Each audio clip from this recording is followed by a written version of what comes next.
might have some questions or some comments or some clarifications. We can start with.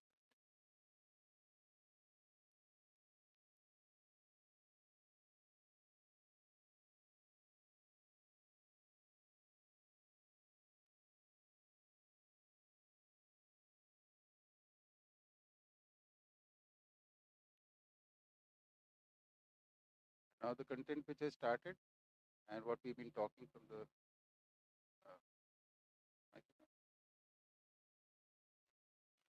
hello.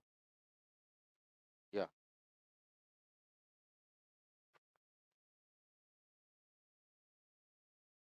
So what we started talking, we started discussing and your viewpoints on various issues, and from there we went on to the content. Initially, we talked about the study of human being in light of Jeevan Vidya, and then we talked about uh, order in nature in terms of coexistence, and now we've started talking about humane conduct. Now, quite a few things we talked initially are getting connected with what we are now talking. So everything will get tied up together. The last topic that we'll be doing is the social organization in light of this, where everything completely tied up. But in the meantime, if you have any questions, any clarification, any comments on whatever you've been listening to, whatever you've thought about,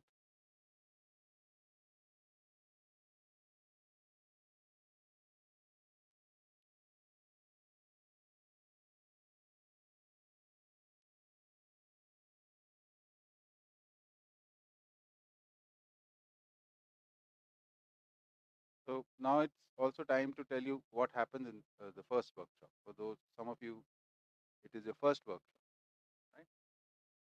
In the first workshop, uh, when you listen with your interests, right? Whatever area of interest you have, those things connect with you or you listen to that. But rest of the parts just flow through you and it doesn't register really. But by the end of the workshop, you'll come to one conclusion, which is this content is useful for me or it is not for me. Either of the places you'll be able to stand. So if you suppose you conclude that it is not for you, good, then you have to continue your search, look for something else, maybe for the answers for the questions you have. But in case the conclusion comes that this content seems appealing and you would like to pursue this, then the second workshop that you do, you will listen to it in a much more comprehensive manner. Because now you are going to the workshop knowing what it is going to be about and you want to listen. So actually, the second workshop is the first work where you start understanding the content. The first workshop, the only conclusion that you'll be able to arrive is whether it is good enough for you to pursue or not. And some parts will definitely appeal on that. But a picture which forms in us in form of framework, that starts happening from the second workshop on. And my suggestion is always like at the most 2 workshops a year one should do, not too many. But whatever you do, you should contemplate. Anyway, yes, please. Yeah. Since I'm doing it for the first time, so I don't have much idea. So am I to understand that this is just a overview and the things are much in like detail? जैसे किसी ने बताया that there are 12 to 13 books और जो भी वो तो ये मतलब ये इतना ज़्यादा और डिटेल में भी है? Yeah, there is enough depth for you to whatever you want to pursue, right?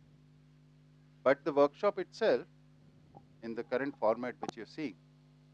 These topics also, when you listen to them, they don't really, the interconnection, there is a lot of content in this also. It is actually the total content in sort of like a bulleted list. Look at it like that.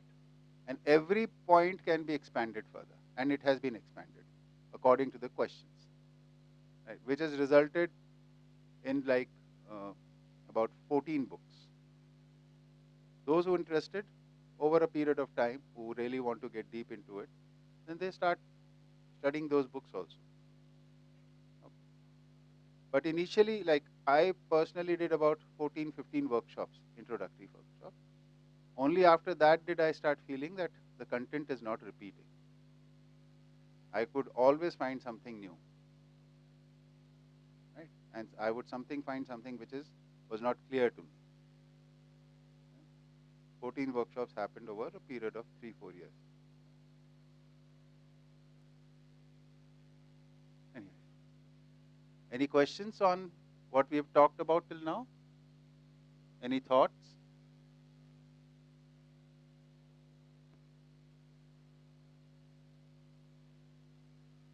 See, I believe that when we listen, then things do go into our memory. And then we do think about them. And when we think about them, then either things are clear or they are unclear. Either of the two places you'll stand. If they're clear, there might be some sharing. If they're not clear, then there might be some questioning.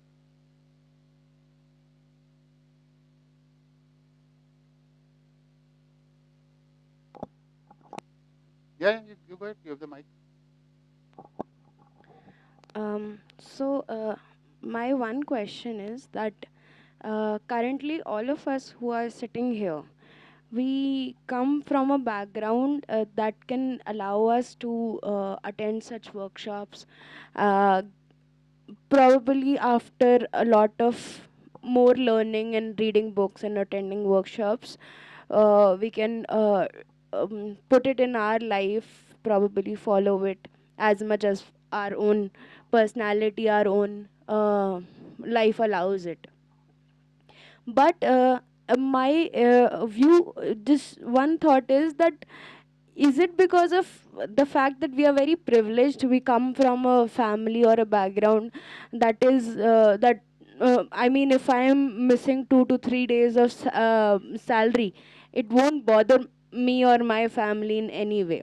So is it a theory only for the people who come from the privileged background, or how can we reach it, make it available for people from all the spheres, or all the backgrounds, economic backgrounds, different people from different communities? Okay. So these such workshops have been going on since 89, right? And over a period of time, we have had workshops with the tribals of Bastar. We have in all the some of the remote villages of Madhya Pradesh, Maharashtra, Central India mostly, okay, where Hindi is spoken, and even in several prisons, we have went in ahead and had the workshops. So it depends on if, like for like prisons and other places where there are people coming from, most of the prisoners are from a very poor background, right? So if the jail authorities agree, we do it. Even in the tribal areas, when we did the workshops, the main issue is that uh, in today's world, the way we are living, education itself is a privilege, right? Not everybody has access to education, right? Which this is the state right now. So if you want to take education, and education is interpreted uh, in a lopsided manner just to be the means of earning. You will get your job or you will start working. So it is. education is a means for earning. That's how we are interpreting education. And this, what we are talking about, here there is no talk about earning, right? If you, whatever content you've heard, it is for knowledge. So purpose of education is twofold, primarily for knowledge and also for earning, right? So that is what technical education is supposed to. So in a society which is oppressed, which is most of the lower class because they're exploited so much, for them, they prefer education right now, which provides them means for earning. Not to say that not a single person is excited about or motivated about this. There are very few people there, right? So the programs there fizzle out over time. Also, part of the problem is we are living a certain lifestyle, and when we go and take the workshops there, more than what we are saying, they see our lifestyles, they see our clothes, they see what things we use and things like that, and they start aspiring for that, which is also not their fault. It is the differences in the society, in the classes, right? So that process will take time. Also, the another important point is people who are privileged, how they're living becomes the aspiration for the lower classes, right? So the way I see it going about is like, keep the doors open for everyone. These workshops are not based on money, right? These workshops, whatever money you paid for this is for the stay and the food here. And we don't, the facilitators don't take money even for travel or for stay or coming and giving the workshop. And we go, this is one place, we go to many places. Whether we go to a remote area or city or any place is the same. There is a, there will be some people who will host it. They need to make arrangements for people to come and stay and listen to the workshop. So whatever the expenses of that is, that is the money taken is for only for that, right? So we hold workshops where from 50 rupees a day expenses to 300 rupees a day expenses, depending on what location it is. Sir, I was not talking about availability of the workshop or how much I can attend it or how one can attend it. I was talking about how much it is applicable in their life, because the last time I went home, you know, I was talking to my house help, and she was like, "Where were you?" Or this was a very general conversation was happening. So I told her that I went to a workshop, and then she started telling me about her relationship with her husband was going really bad. It was a very toxic relationship, domestic violence and all that. So I tried, you know, telling her that, you know, I have learned this, you should try it out in your life. And her reply was, "Madam, ये सब आपके अमीरों के घरों में चलता है, हमारे यहाँ ये सब नहीं होता." So that was her reply. And that you know, I was telling yesterday to Aksa also, that, you know, that made me think कि what is the applicability of this in everyone's life, not just the privileged one. I know, I mean, the way you conduct the workshops, it is available for everyone. So you see, especially for, yeah, this is a good example of when you do your first workshop and you find some appealing content, we have a tendency to want to share it with others, right? But just think of it, you've come here with the need of attending some workshop like this with some idea. So there is a need within yourself. You've been here 8 days in an environment which is very conducive for this. Everything is taken care of. And you sit and listen to this. And then you are able to grasp a few things. When you go back, and there are many people who are understanding and I'm facilitating. When you go back, when you're trying to help even your maid or your brother or your sister, whoever, they're not in the same environment. They don't have the need. They're suffering from some problem or some issue. And we try to advise them on basis of this. This will not work. This cannot work. Because to understand, you need to be self-motivated. That we've been talking from the first day. You cannot understand if you don't have the motivation to understand. Right? And if you want to help others understand, you have to be authentic about it. Understanding doesn't come from language. Language supports or helps in communicate what we are living. This is not mere words. So it doesn't get transferred. It is meant for all human beings. We have had people coming from various backgrounds. Many examples like that. Right? Over 30 years, many examples. Coming from tribal area, coming from resourceless community, underprivileged in many sense. It works for them. But the need has to be there. How do we start instilling this need everywhere? Right? That is the main issue. So, how do we make it an aspiration for humans, people, whether they're privileged or underprivileged? That's a question.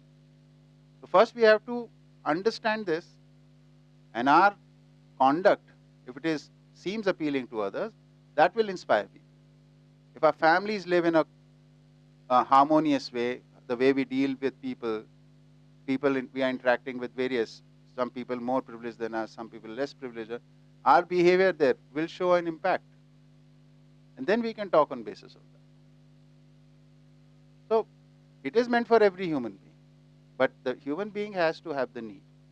Like for example, if I were to ask you, like, I want to make you understand something, but you don't want to understand. Is there any power by which I can be successful? No. When you want to understand, I can help you. So the learning process is driven by the learner, not the teacher. Okay? That needs to be understood. So how do we make people aware about that they can learn? Right now we are just living life by reacting on basis of the beliefs which are prevalent.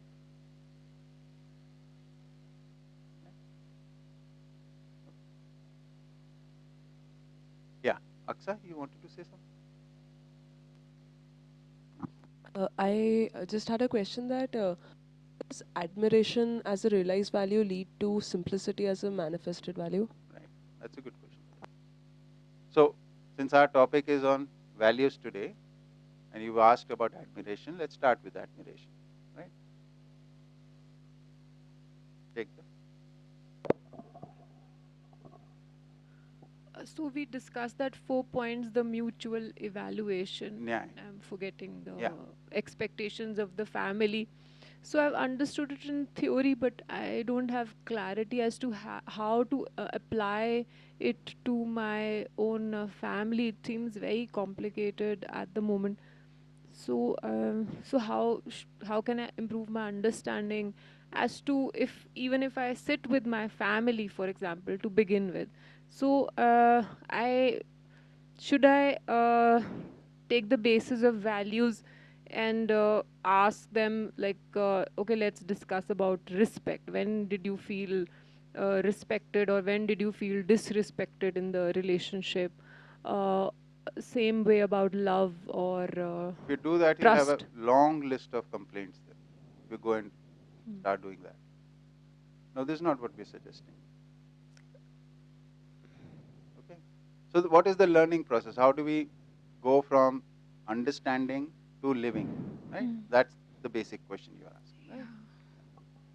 So first we have to learn it. The learning starts with the information you receive. So when you say you understood it, is basically you listen to the information here. Okay. Now, when you listen to something, the evidence that you listen to something is have you memorized it? Can you remember it? Right. That's the first step. If you can't repeat it even, that means it's not in your memory. Right. So we have not heard it fully. This is just the information, the words, not even the meaning. Then these words signify a meaning. If we've heard the language fully, the words, information, then this signifies some meaning we are saying, right? So if I say that I respect you, then there is a language, I respect you, but there is also meaning behind you, right? And the meaning is in our imagination, my imagination and your imagination. When I'm saying I respect you, there's a feeling in my conscious of respect for you, and I'm telling to you that. And if that reaches you, if you can observe that part that yes, I am respecting you, and this language is also saying that, then you and I connect, and this is communication which is happening. The other day, I don't know whether you were here that time or not, I said, if I was to point out that this is a mobile phone, this is a reality, right? Now, I'm using my language to point out. I'm saying this is a mobile phone, right? You are using your body to listen to the language, and it is going into your conscious. And you're hearing this is a mobile phone. So when you get this, and if you're able to identify that object, then the communication is complete. So there is reality, there is language, there is meaning, then there is communication, right? Because object I understand as meaning in me. And then I use language again to communicate to you. You also interpret that language within yourself, and there is a meaning.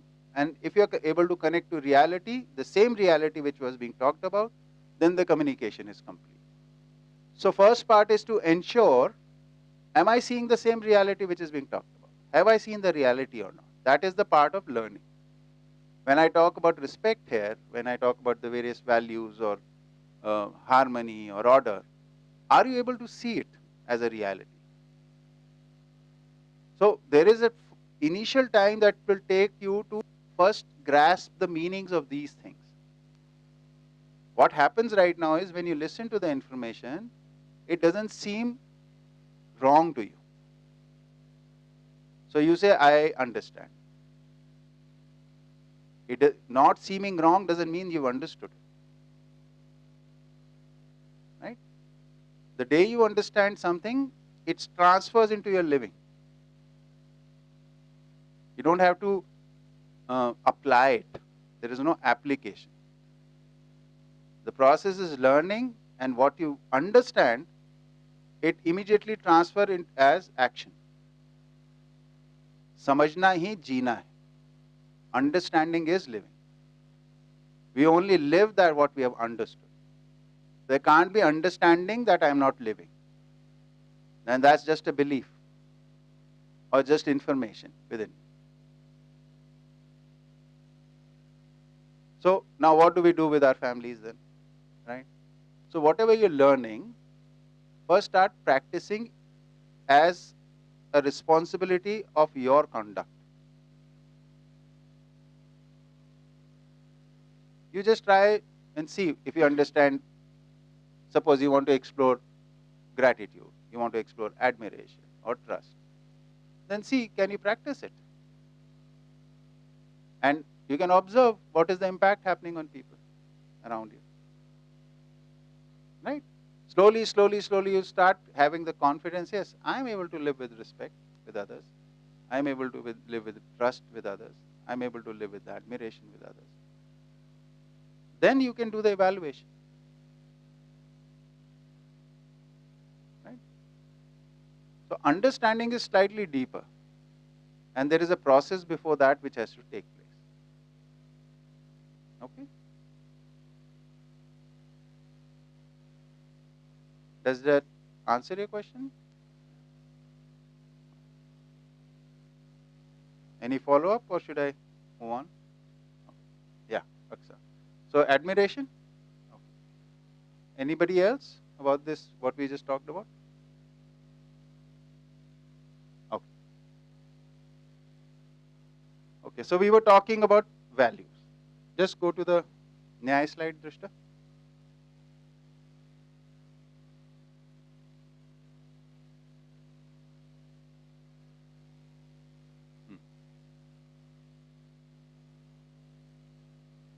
So in this, we are talking about these value in some certain context. So I just want to bring back that context for you. That we are talking about harmony in relationships, which is being called justice, which is basically when you want to live responsibly in relationships, then this is the basis. Justice or Nyaya. This is the context. So if you want to harmonize your relationships, if you want to be responsible in your relationships so that there can be harmony, then this is the process one has to follow. What is this process? So first part is identifying the relationship. How do we identify relationships? We have to first understand the relationship. Right? For understanding the relationship, we gave you a simple mechanism which says identifying the purpose, activities, responsibilities, and the expectations inherent in that relationship. Right? So once you have a grasp of that, what happened? Yeah. Once you have a grasp of that, then you have some idea of what this dynamics of this relationship would be. And what is your role and what is your responsibility in this. To fulfill that responsibility, you interact based on values.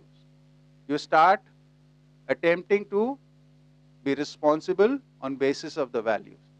So you start living, try and live on basis of trust towards the other, respect towards the other, admiration towards the other, affection towards the other. Right? This is what is meant by value-based interaction. And once you get a grasp of this, because this is a practice of living, it won't happen in one go. It's not that I'm feeling respectful and I'm trying to live with you and now tell me, did you feel respected? No, this won't work like this. It's a long term. We live together, maybe in a year or so he'll say, no, this person is respectful towards me. Right? This is not an event-based thing. Right? And this evaluation, if it is happening, it will happen over time, again and again and again and again, we are doing. What is this evaluation? We are sitting and openly talking. And we are talking honestly. And this talking is not based on complaints towards each other. It is based on working out things. This is not working for me. Let's try something else. That's the approach in this. Right? And then, look, we tried this and we have been successful. You've been doing this, now this is successful. So it's basically a basis for a proper communication, this mutual evaluation. If you look at our relations, we look at our relationships today, the biggest gap is communication. We are not communicating, we are not talking. If something doesn't feel right, we feel hurt inside, but we bottle it up. Or when we express it violently. We hardly know any non-violent ways of expression when we are hurt. Right? So, this is why we were talking about that normal state and agitated state. Right? So, when we are doing evaluation, we are communicating with each other. First, we need to calm down, talk about things. First, make sure that your part of the interaction, are you being responsible for it or not? Then only can you talk about the other's part. Right? So that part has to be ensured first. And if we both, if we do this part of evaluating ourselves and seeing, okay, I am fulfilling my responsibility, that will lead to fulfillment for yourself and the other. And suppose the other person also starts doing that, then his or her actions will also result in fulfillment of both the people. It is, when we say mutual fulfillment, it doesn't mean both of them will do something and that will result. What mutual fulfillment means here is that even if one party completes their responsibility, the benefit of that is received by both, by yourself as well as the other. And it is always better that two people do it than one, but even one doing will lead to mutual fulfillment from your part. Right? So once you start getting this, this will become the basis for it to multiply. Not without this. Our eagerness is to jump to the other's part. We want the other to first become responsible before we can become responsible. Otherwise, we think we might lose the fight in the hierarchy or in the power dynamics, we might go somewhere at a losing position, right? So this value-based interaction, it is in reference to this we are talking about values.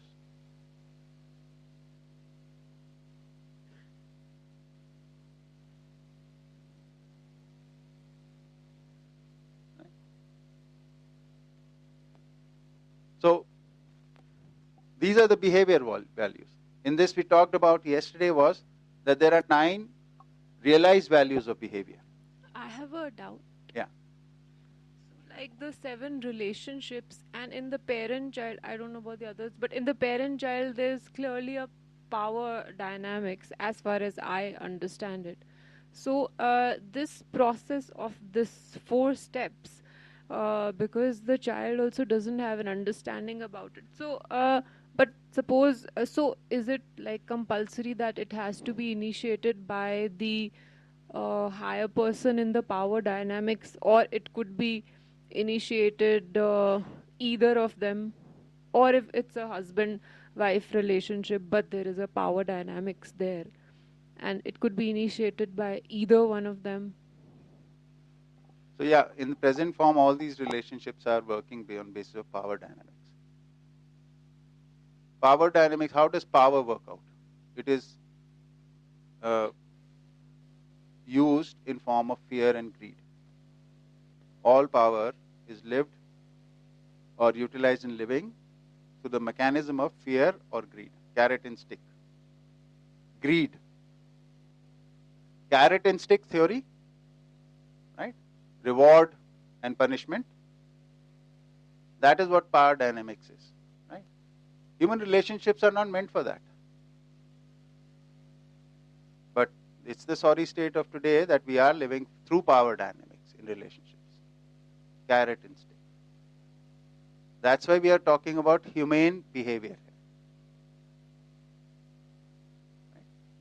What do we use the power for?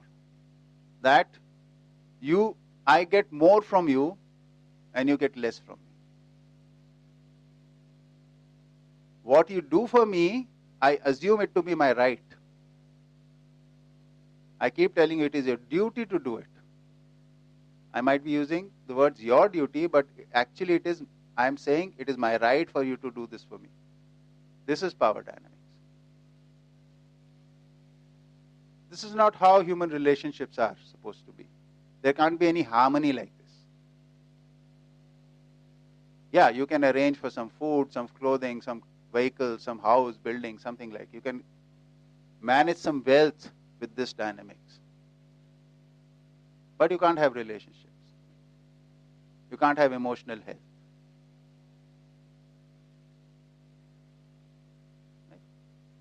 Right? Every one of us knows that we want respect. So if you are not respected, and what is respect? If we don't understand that, we can never feel respected. So when we don't know what respect is, we try to use power dynamics. Like somebody is submissive in front of us, we think that person is respecting us. Which is not true. We all know that. Right? So parent-child relationship doesn't have any power dynamics. What does parent-child relationship mean? Like a parent, when they have the child in there with them, first time, newborn, in their arms, they're not looking at it as I have to scare him to do right things, or I have to give him some temptations to do the right things, or something like that. You just have love for that person, no? And you want to care for that person. Now the problem is, we do not know how to love and how to care. So what we do is, when the child is very small, then we start imposing our own likes and dislikes, and because the child doesn't have any choices, they doesn't know. It will do what you do. So whatever we feel like doing, we start making them. Let's go and eat ice cream. Let's go and do this. Let's go and do that. So through the child, we are living our own wishes when child is very young. So the child doesn't remain in that state. It has an agency after a certain age. When it starts using its agency, now it doesn't obey us.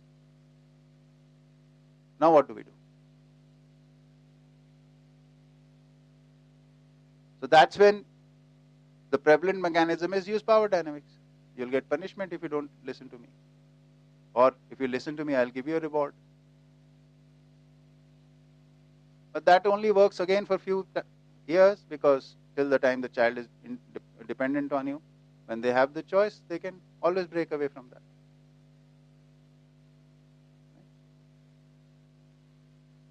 So first we need to understand what is humaneness, what is humanness. We as entities are designed for giving.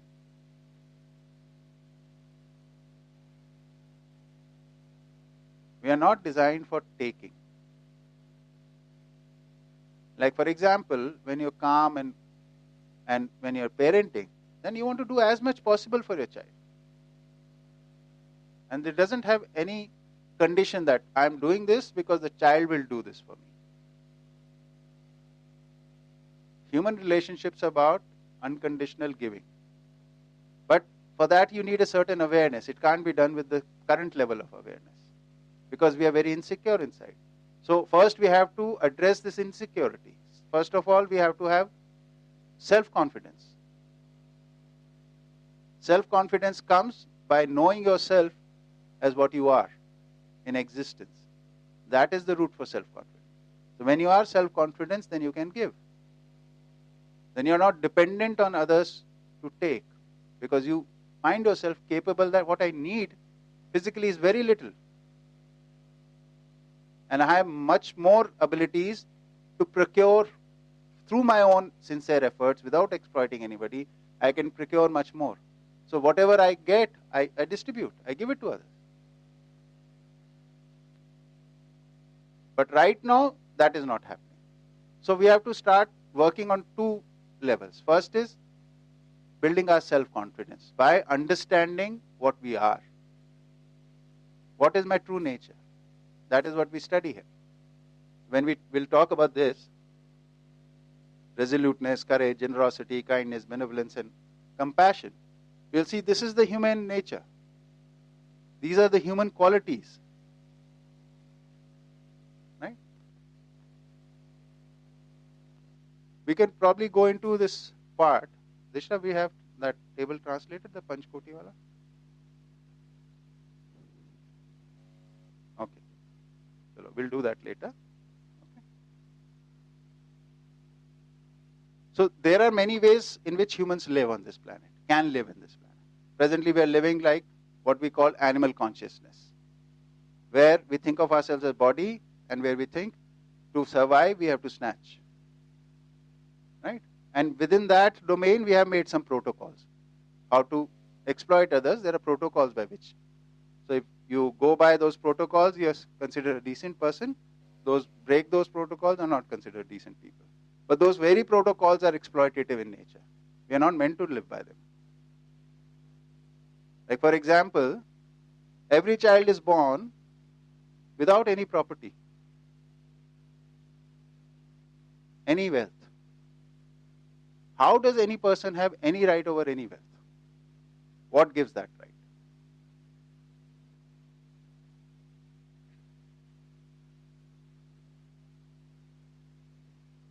Wealth belongs to the society, the collective. From that you can borrow for some time to use it to do your work. But here it has become property of families.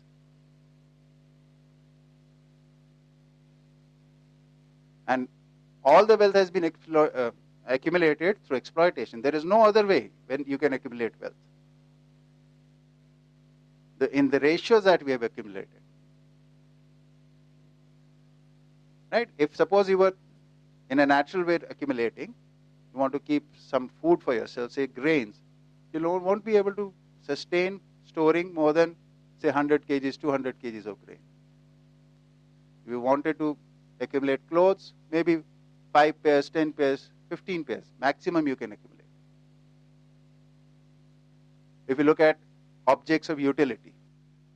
But when the wealth is converted into symbolic currency and that represents wealth, that can be accumulated till infinite numbers. So our systems, present systems, are totally based on exploitation. What we are talking about here is a higher awareness, higher level of consciousness. Our social systems right now function through animal consciousness, what we are calling animal consciousness here. Right? Which is where the mechanism of living is based in exploitation. By cheating, by cruelty, things like that. Right? There is no generosity right now. I mean, as a nature of people. One, two events or incidents is a different thing. But it's not there as our nature. So there is generosity or courage or kindness. These are human natures which require certain awareness. So coming back to your parenting thing. So parenting can only be done by these three. If you are stable in this, then you can be a parent.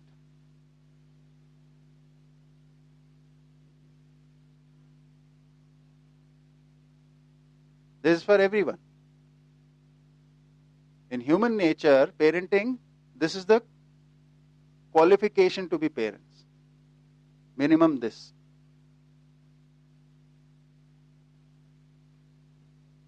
Right? Yeah. So the parent was once a child, and if he experienced some of these values, let's say, while growing up, experienced as in from the parents. Yeah, we can hear you. From the parents, he experienced some of these values. He can't name that, kids respect, but he experienced it so inherently somewhere he knows. So even some of these values, if he experienced it, so he knows about them, and in turn, when he becomes a parent, he will be probably, we can hope that he'll be able to pass on to his children. Yeah. But if a person hasn't experienced these values while growing up, so then how difficult is it to like pass it on to their own children? You can't pass on what you don't have. So one way of becoming aware of this value is that somebody has lived with those values with you. Right?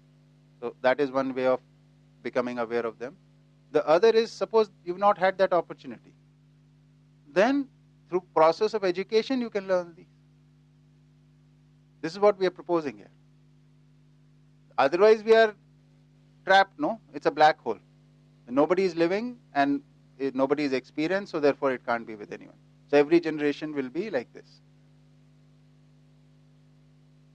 It's not a trap like that.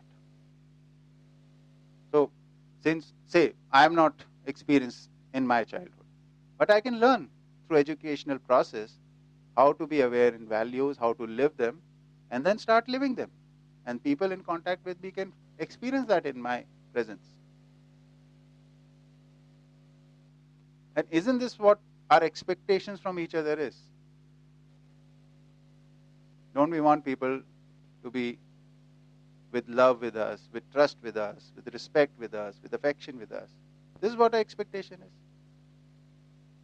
So we have it, the awareness of expectation, but we don't have the awareness of how to live it ourselves.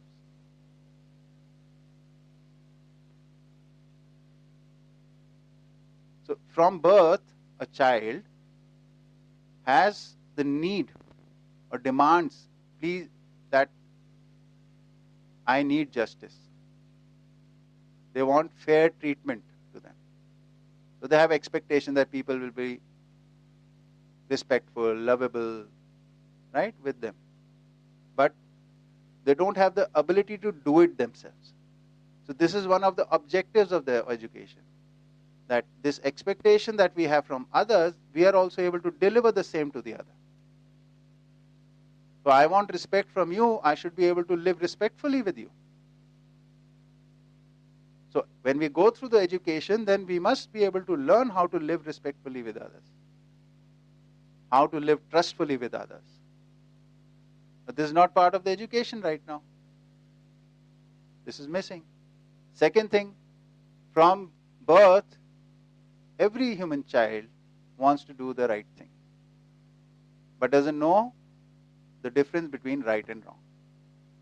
So is trying to attempt to do the right thing, but since doesn't know the difference between right and wrong, makes mistakes. So the objective education becomes teach them the difference between right and wrong. For right and wrong, you need to know the direction.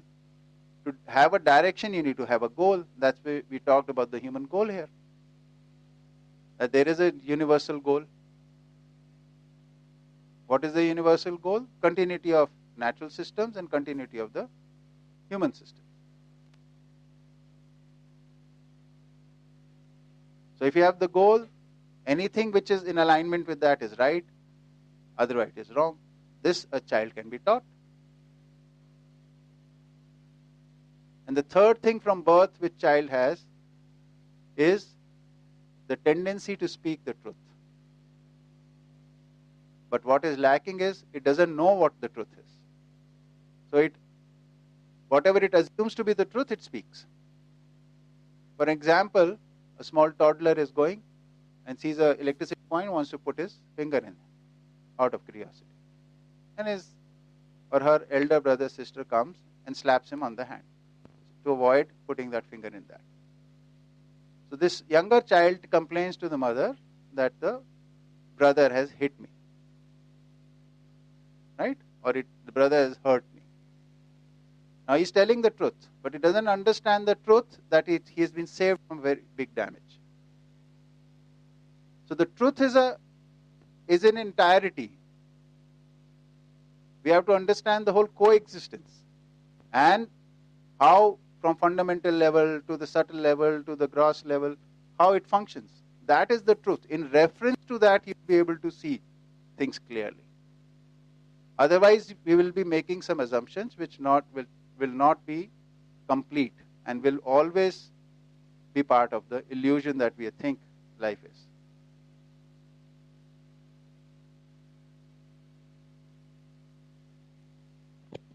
So you said that for in parenting, the first three human values are enough.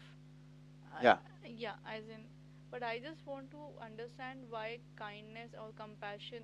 I mean, the combination of any three could not be. When we go through these, Acha. I'll explain that. Right? They have specific meaning here.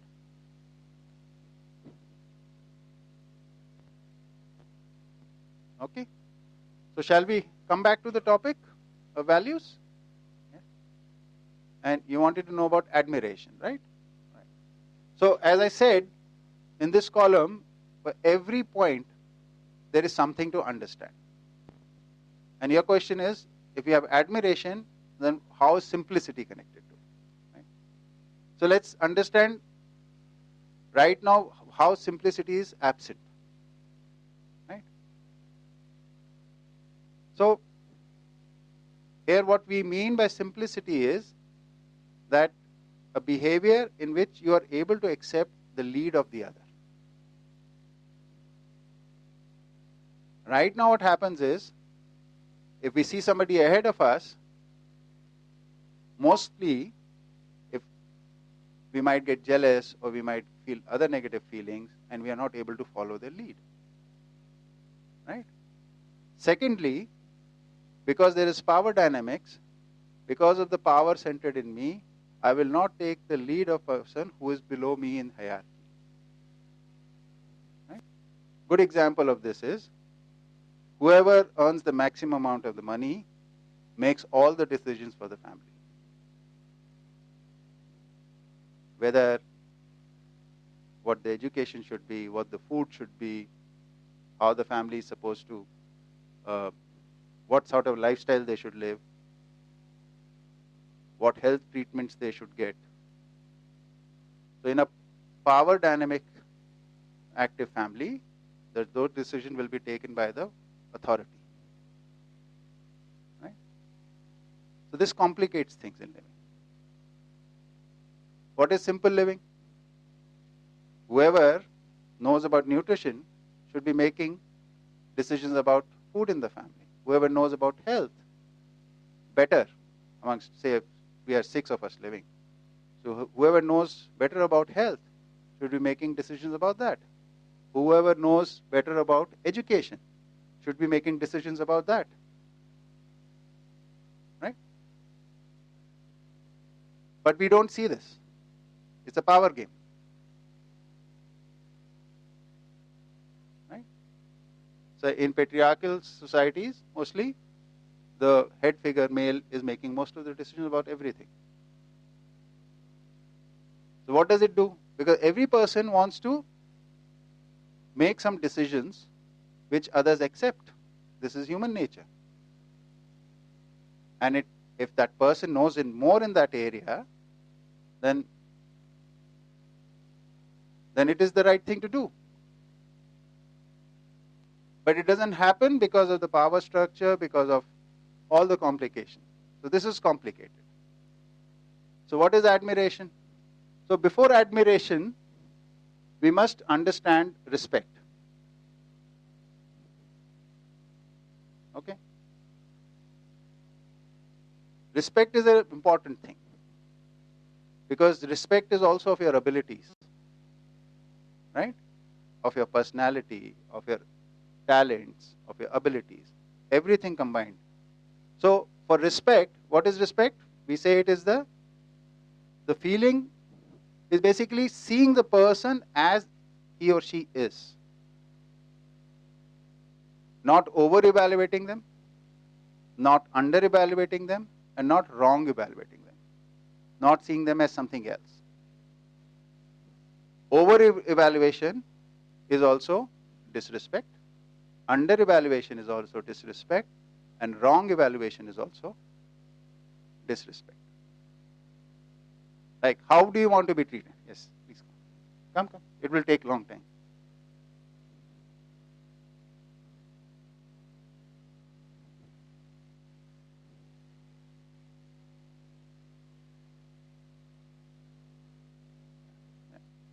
So, how do you want to be treated? Like, suppose you have some ability.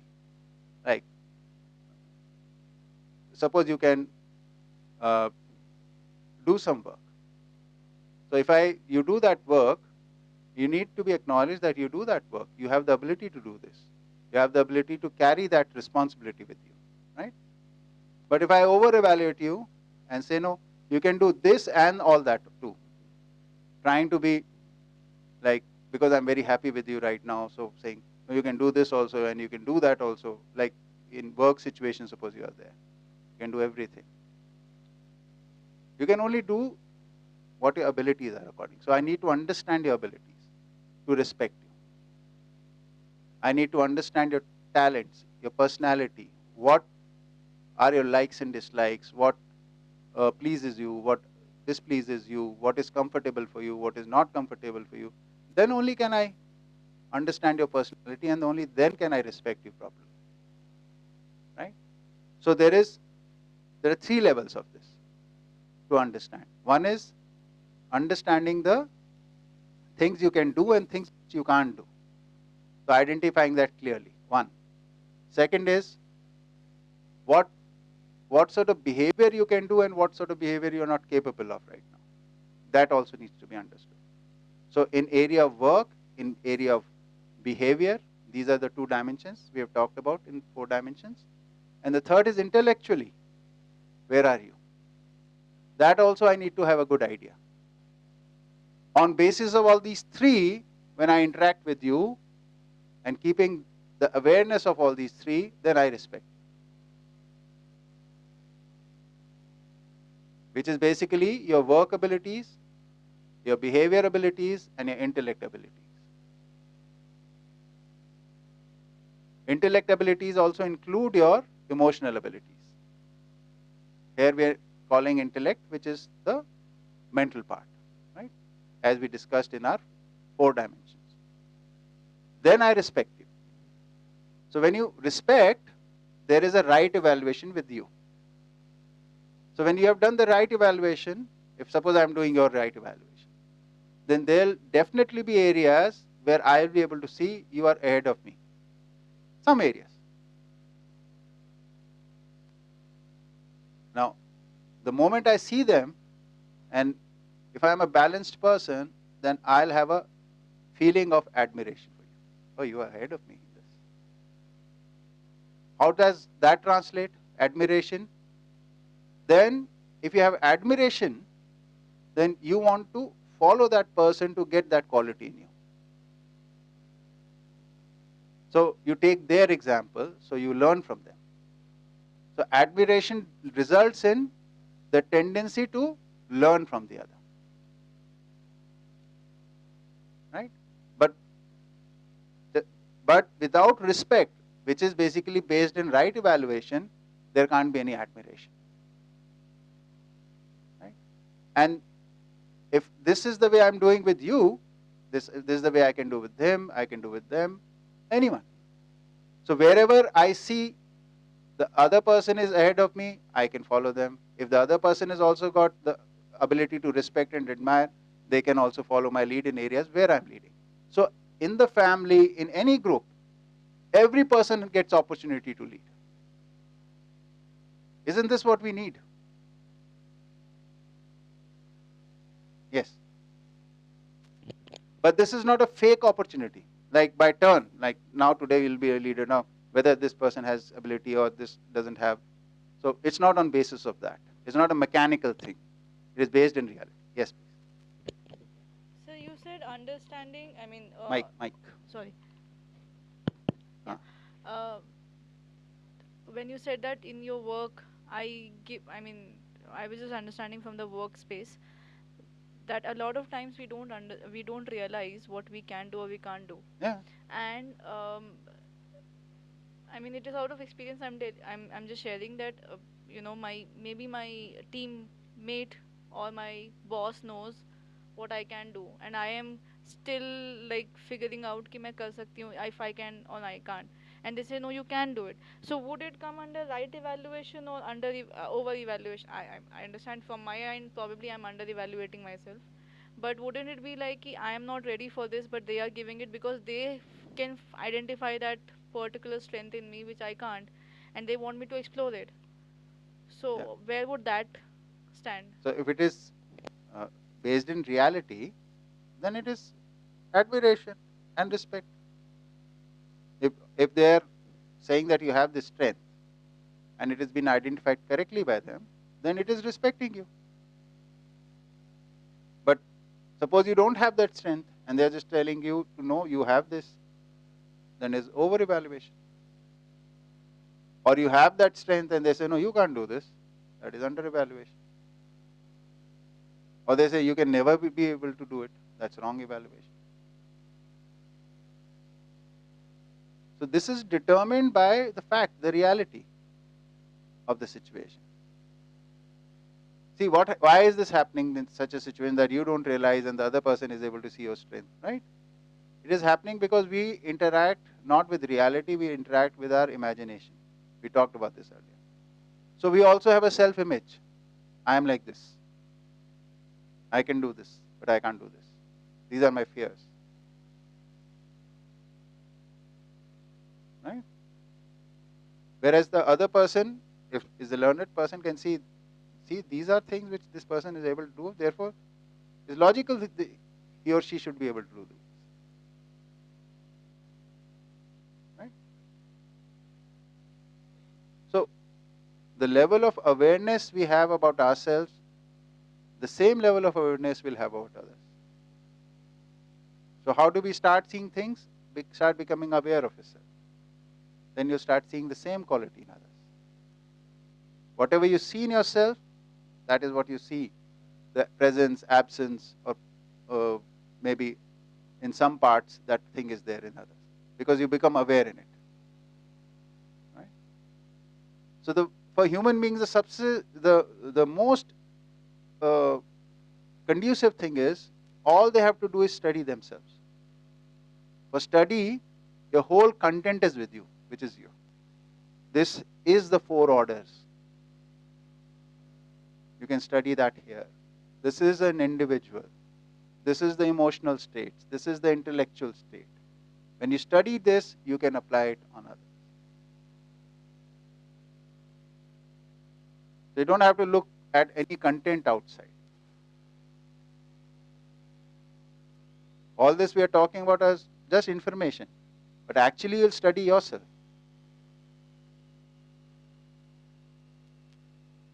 So Aksa, admiration, get a connection with simplicity.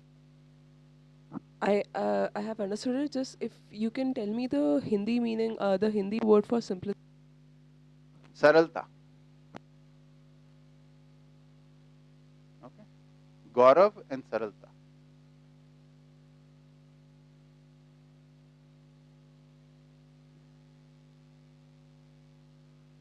Okay. What else should we talk about? We talked about respect. So, what is the point to understand and respect? The point to understand and respect is that everybody has certain abilities. Nobody is without any ability. Identifying those abilities at the level of work, at the level of behavior, and at the level of intellect correctly is respecting them.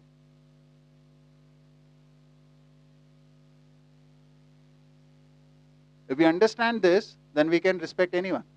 A 1-day old child and a 90-year-old man. Anyone in between.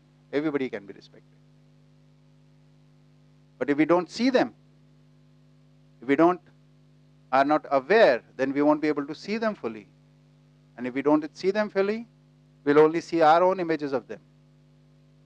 And that is mostly disrespectful.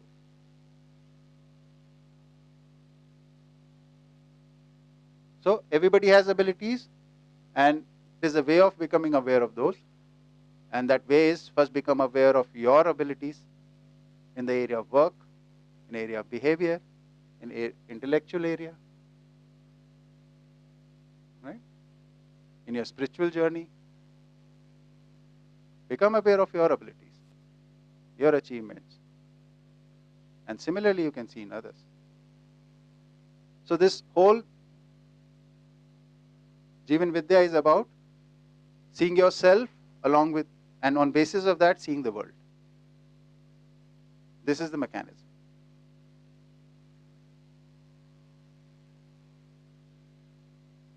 So you see the order in yourself, and in reflection of that order, you see the world. Okay?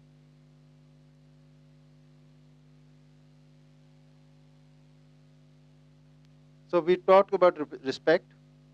Affection we were talking about last evening, which we left in middle, right? You want to ask something? If you can also guardianship. Yeah, I'll come to that. Care and guardianship I'll come to after affection. So affection is acceptance of a relationship with someone. Like you're my daughter, you're my friend, you're my brother, sister. Acceptance of this fact. Alright? That is how we came to the, yesterday when we were talking left at the definition of relationship. Right? Drishna? So definition of relationship is a commitment for mutual growth and completeness. Right? So we are together for some purpose. And that is mutual growth. You will also grow, I will also grow towards completeness. Right? Isn't that why we are together with each other? We're not together to exploit each other, take advantages of each other. So wherever we feel this commitment, whether we are with them or not, wherever we feel this commitment, that is a relationship. Right? And this commitment can't be a short duration thing. It can't be like, I'm committed to you today, but not tomorrow. Right? then whatever the ups and downs, the commitment never wavers. Right? So before you commit, think about it well. Right? Some relationships, we assume them to be relationships because we are born into them. But even with those, we have to realize the commitment. And we have to see that. We have to be aware of it. There is no relationship without awareness. And without the awareness of the fact, what is my commitment to this relationship? If you are committed to the relationship, then you will feel a sense of responsibility. And when you feel the sense of responsibility, then there is a chance that you'll fulfill that responsibility. Otherwise, you won't. So right now, what we look at relationships, we look at them as other person's responsibilities are my rights. So other person's duties are my rights. That is how we look at relationships right now. This is exploitative. Why is this exploitative? Because for this to be true, I'm imposing my sense of duties on you, for you, expecting you to do that. So which is, I am interfering with your power of willful action. Responsibilities, the sense of responsibility comes from within. Joyfully, I want to do this. This will make me happy.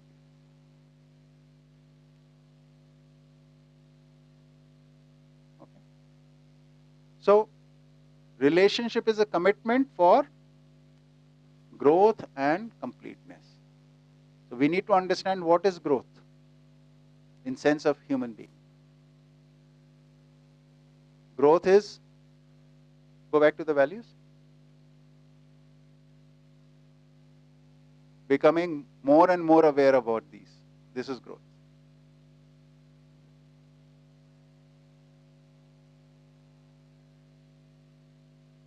How is this growth? Because this will help you harmonize your relationships.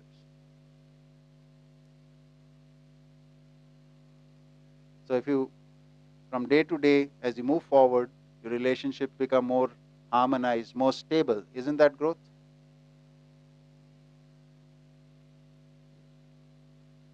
And if you have relationships which are creating, then that's not growth.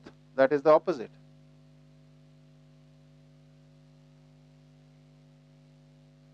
So for sense of growth in human beings, you need awareness in this.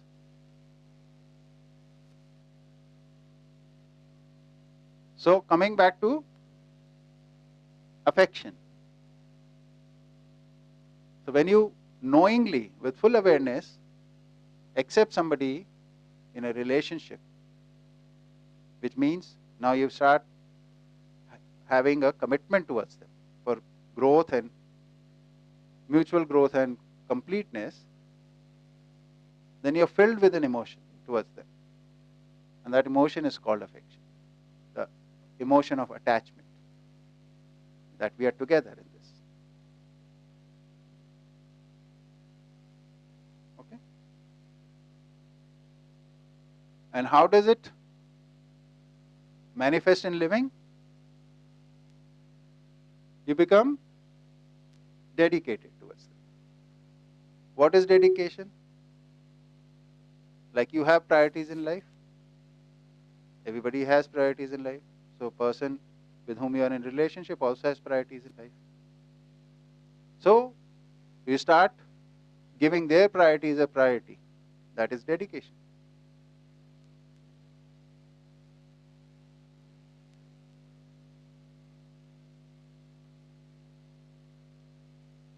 Does that make sense?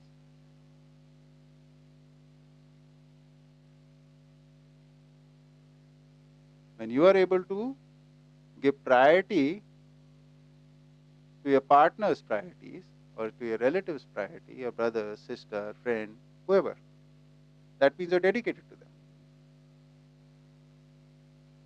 There is no other form of dedication. And their priorities also you help them to grow in. That is also dedication. You also help them become aware in the values. You also become aware in values. Okay. So this is how affection and dedication work. Right?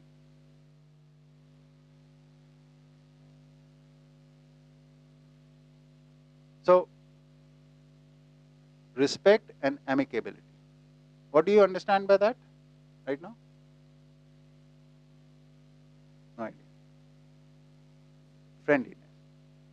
So it is basically the ability to get along harmoniously with somebody.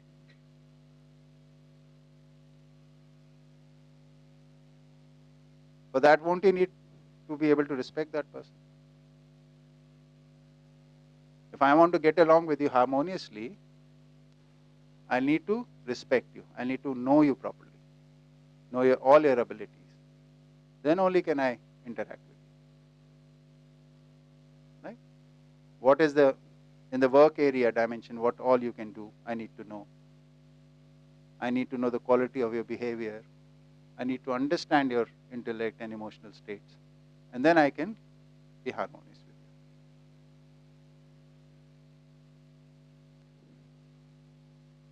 you. So it is manifest, respect is manifested in this form by being amicable.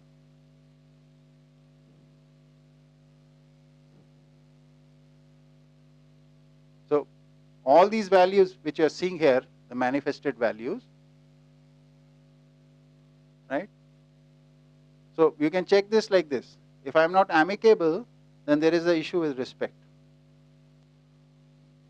Right? If there is lack of simplicity, therefore there is lack of understanding of admiration. Right? If there is lack of gentleness in living, therefore I have not yet understood this yet completely. So slightly confused between gentleness and amicability, actually, also. Yeah. So see how it works is, in gratitude, what did we talk about? Do you remember? No, I'll be like a college professor. Yes. Speak in the mic, please. I remember gratitude was the realization that whoever is contributing to my growth, having an understanding of that. Yeah. So acceptance of the contributions received.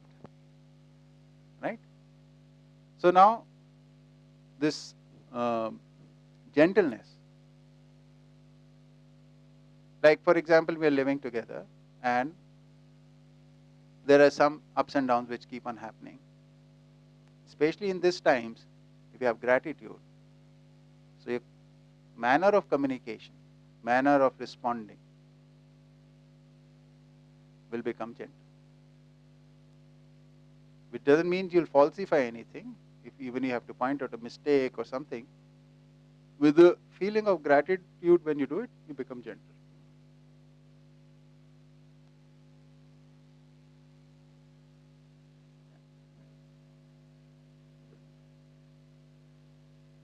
Mike. I mean, why?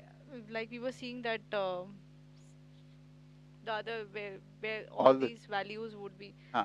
Why don't we have all of them in all relationships? Yeah. So because the dynamics of that relationship are defined by the purpose and the activities, right? And for those to complete those activities responsibly, these values are needed. These are the minimum identified. You can have more than that always. Whatever we are talking about here is minimum. Yeah, Dishta. I would in fact say that the set of these values, like for instance, if there's a relationship in which you feel confidence, admiration, gratitude, love, and the corresponding manifested values, that is the feeling of a child-parent relationship. So the name is given to these sets of values. Yeah. So then we can if identify based on these.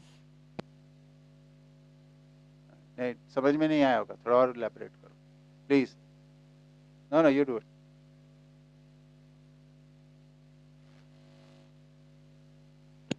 So right now we feel like we have right now we have names for various kinds of relationships, but we don't really but they're basically mostly biologically determined or situationally determined. But over here, how I understand it is that there are certain values that humans require. I mean, there are these sets of values that we require to kind of feel with certain people. I mean, not particular people, but at least some people. We need to have these kinds of values exchanged with, these sets of values. So, say the first one is confidence, admiration, gratitude, and love, and the corresponding ones. So we want to feel this set. It's a set together, and this set together is called a child-parent relationship. The set of love, care, concern, and the corresponding values that set together is called the parent-child relationship. So we have an intrinsic need for these sets, and the name given to these sets is the names of those relationships. And so we must, so in order to be fair, we must see, with our relative, what is it, which set of values are we actually feeling, and based on that, we can give the appropriate names. She's saying the relationships are identified after us learning this through the values. And from the perspective of child, these are the values. From the perspective of parent in the same relationship, those are the values. Right? Similarly, from the perspective of teacher, these are the values. Perspective of student, these are the values. Right? If you want to be a teacher, you'll have to live these values. If you want to be a student, you'll have to live these values. Yeah. The more important thing to know or remember is when we talked about values. What are values? Values are certain kind of emotions. Yes, please.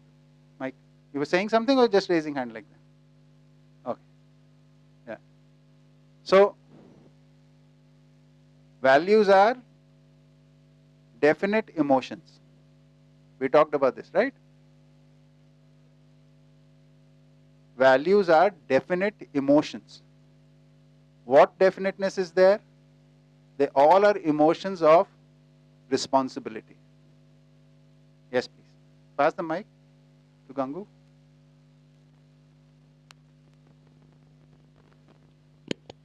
I was wondering with the last two, I was wondering why an employer can love the employee, but the employee can't love the employer. Why is there the difference? So we'll have to first understand what does love mean, right? And we'll go with that. I'll explain it. So understanding the value. Value is a definite emotion. It's an emotion. We have many kinds of emotion, positive emotion, negative emotion. But values are a definite motion. Emotions which are rooted in a sense of responsibility. And that sense of responsibility comes from a specific understanding, specific awareness.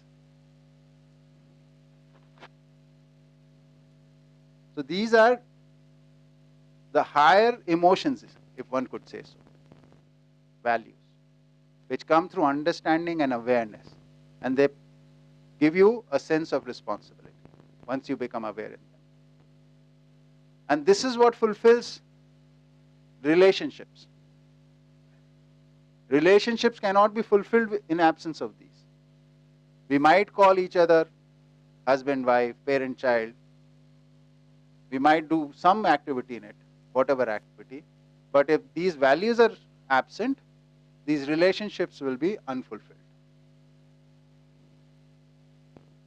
And they'll be cause of pain, hurt, whatever. Right? We can try and ignore them. We can try and push these things aside. Come on, let's move on, move on, move on. But you never move on. You never come to the state of harmony. Yes. Mike.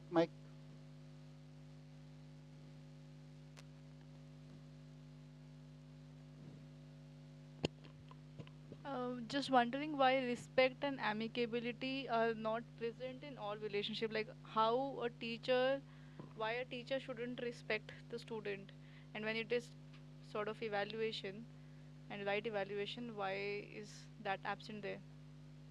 Yeah. So this chart is in a form of things like when we are talking about from teacher's viewpoint, no? In the care and concern, this fact is there. You can't have concern as defined here without respect. So it is embedded in that. It's a higher value. It's much more than respect. Yeah. Yeah.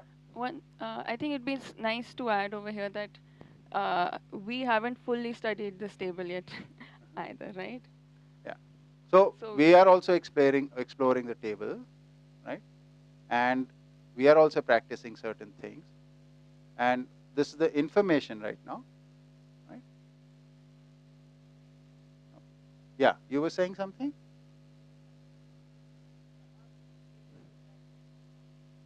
Okay. Right. Right. See, when you think of concern and authenticity, right? So basically, these are words we are lifting. We are not very good translators, right? When people who know the English language very well and they understand this content, they'll probably be able to do a better job. But right now, we have picked up the word concern, for example. So this is trying to point towards the value that I want to see this person to grow into a learned and responsible person. Right? So I am going to support them for this. I am going to facilitate their learning. There will be guidance in it. Right? So when you are going to live it out, so when you want to support somebody's learning, then you have to be authentic. So, but when you're guiding them, then you also need to evaluate what are their abilities right now, what has to be presented to them right now. Like that.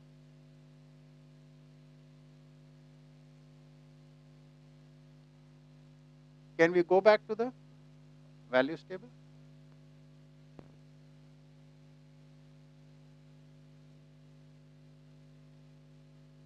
So we were talking about care and guidance, right? So care is basically every human being is a composite of Jeevan and body, right? And at all times we have some physical or material need, right? So taking the responsibility for the physical or material or health needs of a person is caring, right? And similarly, because we are a composite of Jeevan and body, so taking care of the intellectual, emotional needs, taking the responsibility for that is called guidance or guardianship or / concern. Okay. So this is in parents and teachers towards the students or the child, that their physical well-being also takes place and their conscious well-being also takes place.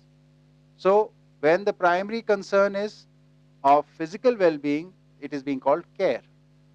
And when the primary concern is of uh, conscious well-being, and that is being called guardianship or concern or guidance. These are the words which we use for that. Okay. So the values that we are talking about is actually the core study of Jeevan Vidya in behavioral aspect, right? And this requires some time and some contemplation before one becomes aware in them and is able to utilize them. I'm also still exploring these values, right? But whatever little I've been able to achieve, it has helped. It helps in living in a much better way in your relationships, in a much more responsible way in your relationships. Okay.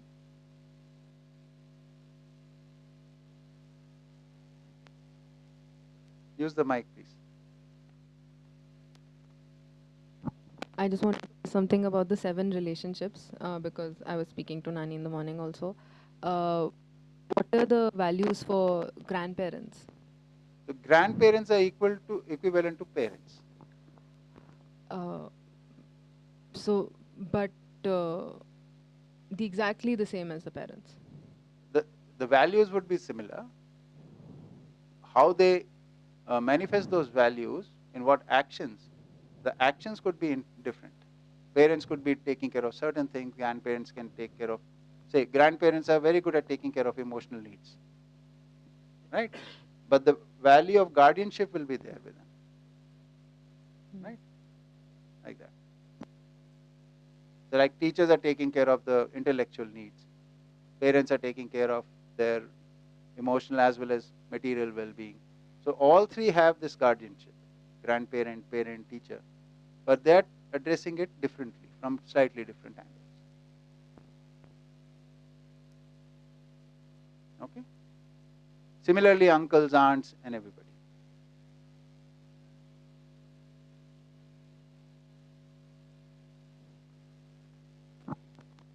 Is there some aspect of, and I don't know what word to use for it here, but raising that parents have that, say, grandparents do not have, or other way around? No, no. See, this what we're saying is the 7 relationships are, these are the minimum set of relationships you need to live in a harmonious family or society, community. You need these minimum 7. And there can be more, and these more will be slightly modified version of these 7 only. That's all. There have been cases where parents are now their grandparents have raised the children. There are cases where there are no grandparents and parents are raising the children. All that. In all these possibilities, there is possibility of raising them well if the person taking the prime responsibility is aware, is doing it with authenticity. See, there is, in education or a learning process, there can be no preaching. There can be no preaching. Preaching is saying things which you are not living. Right? So, only saying those, using your examples from your living and teaching, this is called authenticity. That is needed. Whether it is a teacher, whether it's a parent, whether it's a grandparent.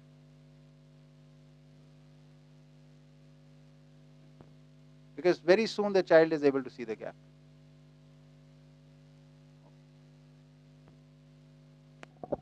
I would like to mention, Yeah. like yesterday I used the wrong word. So like today you mentioned preaching. So what I was trying to say, yes, it was not the lecture method. Right. I used the wrong word. It was actually like Preaching, preaching yeah. or lecturing.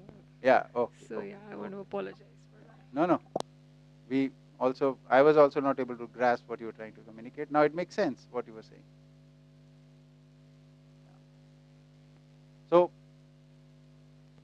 providing information, how is providing information different from preaching? This needs to be understood. Right? So, in preaching, after the information, you have to do this. You should do this. This should be done. That kind of attitude is there. Right? Whereas when you're stating information, they say, suppose you are saying you have not yet lived that, but you still want to give the information to your child. So I've heard this.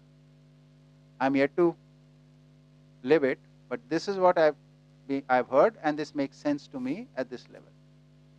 Right? Being honest about it. Then you're giving information without being preaching.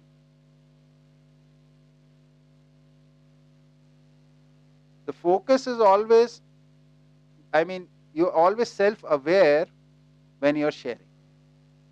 Looking at your status first and then sharing. Preaching, you forget your status.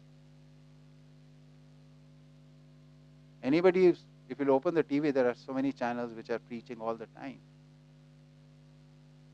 There is no self-awareness of what you're doing, of how you're living. But how much time do we have? 25 minutes. Okay. So I want to talk a little bit about these human values and also about those production values. Right? So when we are working, suppose we are, yeah. You want to do the human values first? Okay. Okay. So human values, yeah. Dana? Mike?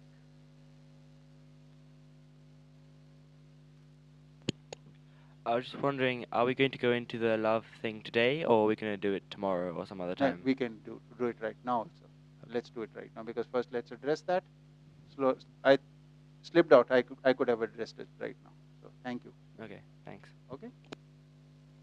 So love and oneness. What does that mean? Right? In fact, I can very well connect it to what we were talking at the lunchtime together. Right? We were sitting and you mentioned, or maybe dinner time, last dinner time we were talking. And can you repeat what you said at that time? So that everybody, about, the fact when you see other and you seeing yourself, and if you complete the journey, what change comes into your seeing? Yeah, that part.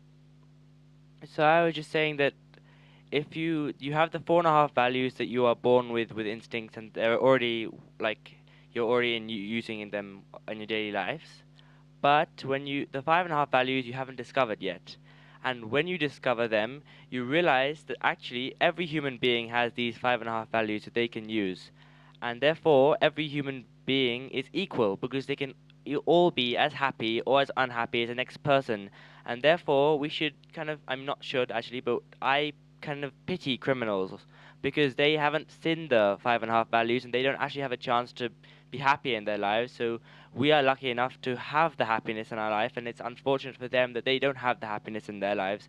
So it's not about hating criminals. I feel I pity them because they haven't seen it. Pity, or once you come there, you also can have the sense of empowerment. Maybe I can help them. Yeah. Right? I just didn't know what word to use. Right. Right.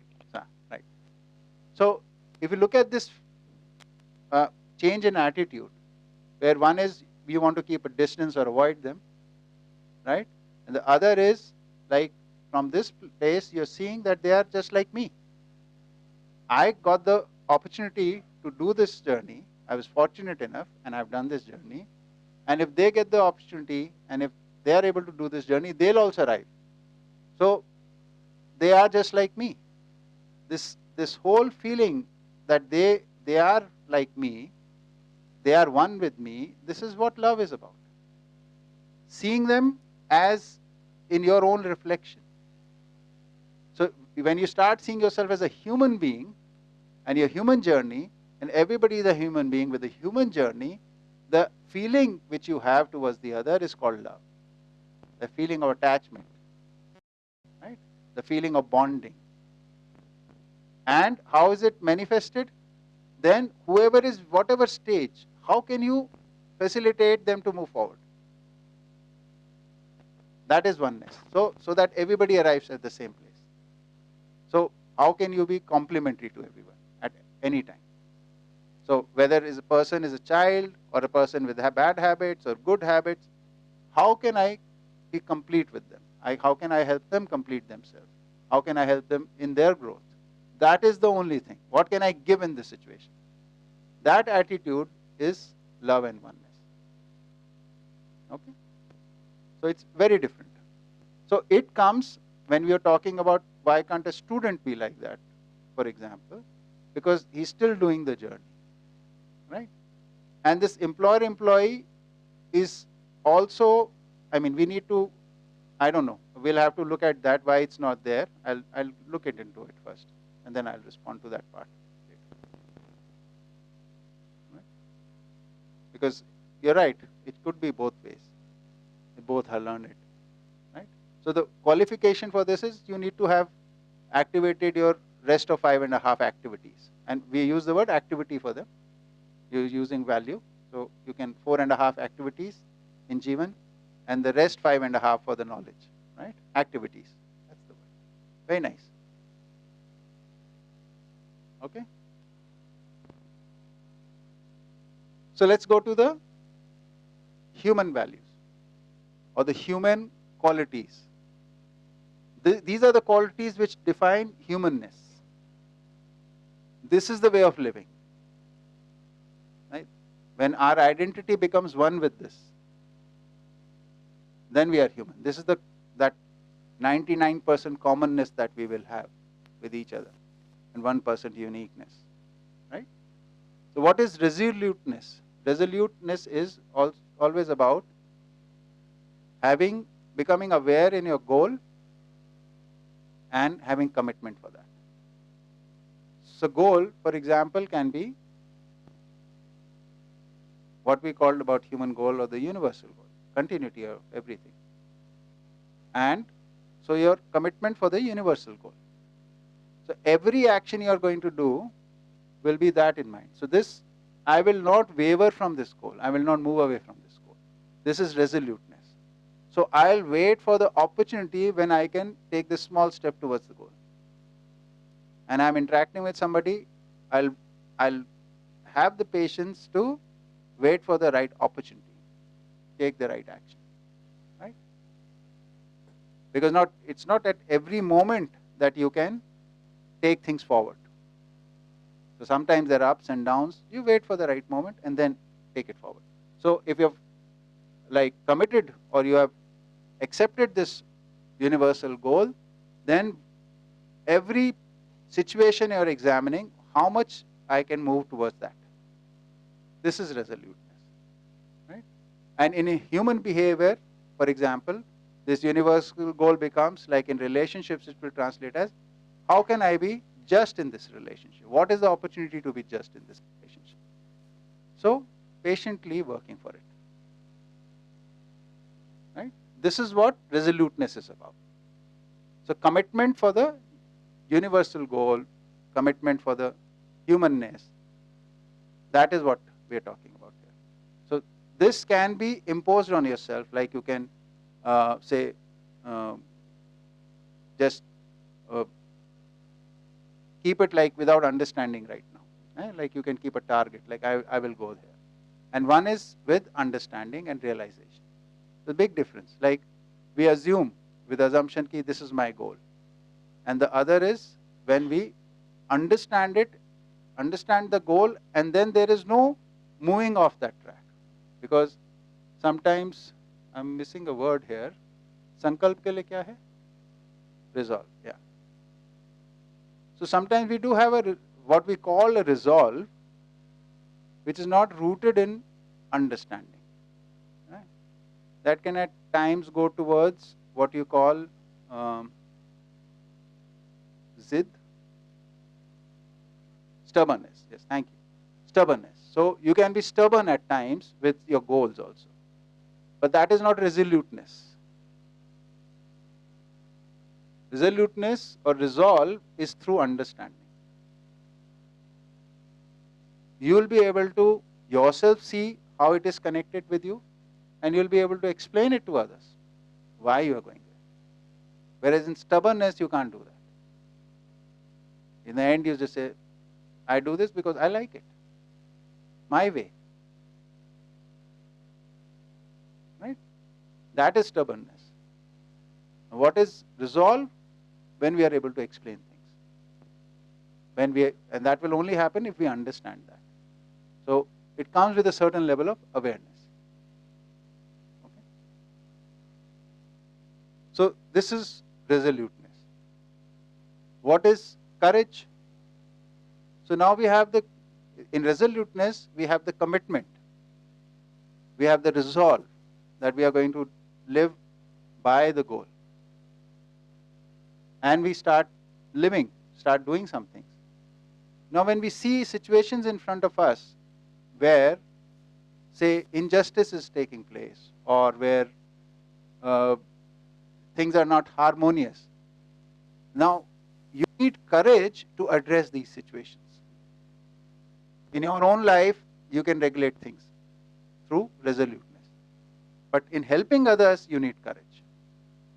So at times you'll have to make people understand. And we are talking in domain of family itself. So you are trying to fulfill your responsibility, but you see two people there who are facing issues because they are not yet responsible or there is some issue with them. So having the courage to sit down with them and helping them resolve this, calm them down, do this thing. This needs courage. So helping others live in justful relationships. This is what courage is. Helping others align with the universal goal. This is courage. Right? If people are going off track, away from the goal, then sitting down with them, talking with them. Right? But this won't happen. This addresses the issue which we were talking about earlier. What about the other? Right? That question kept on cropping several times. I will do it, but they are living in a bubble and that, all those things. Now, when you have the nature of resoluteness, that becomes a platform for you to practice courage. You can't have courage without that. That would be foolhardiness. When you, without understanding, when you attempt to address situations. Right? So you need courage. Courage comes from understanding and awareness and resoluteness. It's on that basis. So all these are built on top of each other. From resoluteness comes from understanding and awareness. Right? From full spiritual awareness. You start with this. And then you have this and this. And then you have this and this. This fully qualifies you to live harmoniously in your family. All the three combined. Okay? Any questions about resoluteness and courage?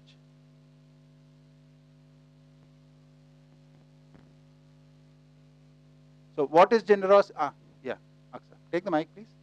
Just Veda, pass.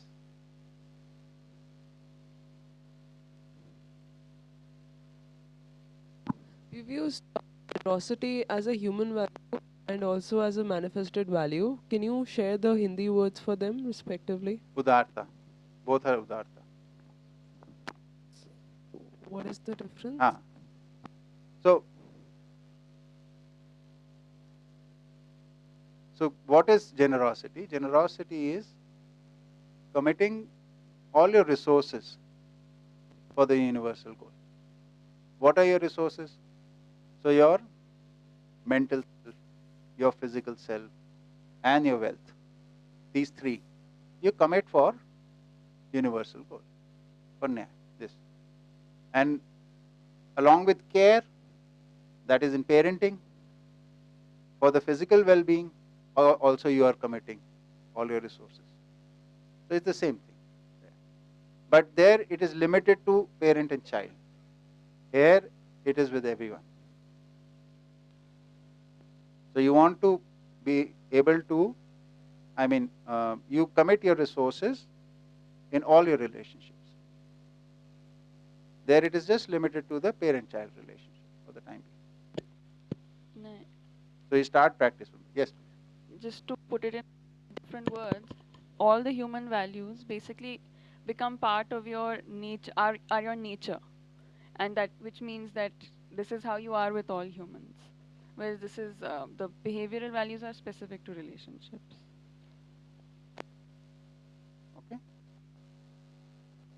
Yeah. Ask the mic.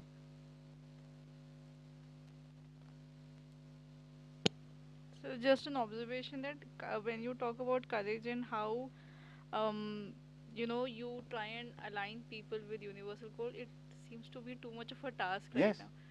Like how much of your time will be invested. I mean, it's right now when I look at it, people might feel that why am I interfering in their Yeah. lives, Yeah.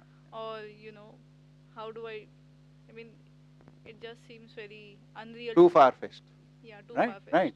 So for this, qualification is this. Without this, this can't be done. How is this achieved? Through your spiritual awareness. So unless until you're spiritually aware, that means you've studied this content, become fully aware, practiced it, now you have the confidence in it. Then only can you start from here. And once you have established yourself within yourself that now, yes, you are like this, then only can you attempt this. Without this, it's not easy. Another aspect of resoluteness, I don't know whether it came up, I might have missed it, that it is the resoluteness in justice. Yeah, you said, no? हाँ वो आ गया था. Okay. Any questions on this part? Yeah. So you said resoluteness comes with understanding, but what if it is clear in my head and people might feel कि मैं क्या बोल रही हूँ? I mean, what am I saying? Like people don't understand, but I am very clear. But so resoluteness will be in my mind. It doesn't matter whether people are understanding or not. No, it doesn't happen like that. Okay. It doesn't happen like that. See, right now this might happen because what we might think that I understand is actually not understanding. When you actually understand, it's easy to explain, no? Then you're not in a hurry to explain. Because with resoluteness, you'll take your time, you'll see the right opportunity, you'll see the person's abilities and accordingly present.